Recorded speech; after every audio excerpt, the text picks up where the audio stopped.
भारताने अमेरिकेसोबतचा व्यापार करार तात्पुरता रोखला। अमेरिकेकडून आयात शुल्क निश्चित करेपर्यंत स्वाक्षरी नाही, भारताची भूमिका। भारत अमेरिकेतील व्यापार करार पुन्हा लांबणी। शिवालिक नंतर आज नंदादेवी जहाज भारतामध्ये दाखल। 46,500 मेट्रिक टन एलपीजी घेऊन नंदादेवी भारतामध्ये। वाडिनारमध्ये एसटीएस ऑपरेशनला सुरुवात। एलपीजी नंतर आता तेलाच्या किमतीही कडाडल्या। खाद्यतेल 15 रुपयांनी महागलं। मार्केट यार्डात 15 किलोच्या डब्यामागे 30 ते 40 रुपयांची वाढ। युद्धाच्या नावाखाली तेलाच्या किमती वाढवल्या। भाजप आमदार नरेंद्र मेहतांच्या अडचणीत वाढ। 120 कोटींच्या महसूल थकबाकी प्रकरणी नरेंद्र मेहतांच्या चौकशीचं पत्र समोर। व्हायरल पत्रात मेहतांचा भूमाफिया असा उल्लेख। नाना पटोलेंचा आरोप।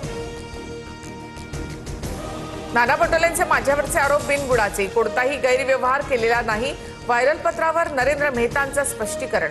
तर तक्रार आल्यास चौकशी करणं माझं काम, महसूल मंत्री चंद्रशेखर बावनकुळे यांचं उत्तर। लोकसभेतील 8 खासदारांचं निलंबन अखेर रद्द। संसदीय कार्यमंत्री किरेन रिजिजू यांनी प्रस्ताव मांडला। 1.25 महिन्यानंतर विरोधी पक्षाचे खासदार सभागृहामध्ये परतणार।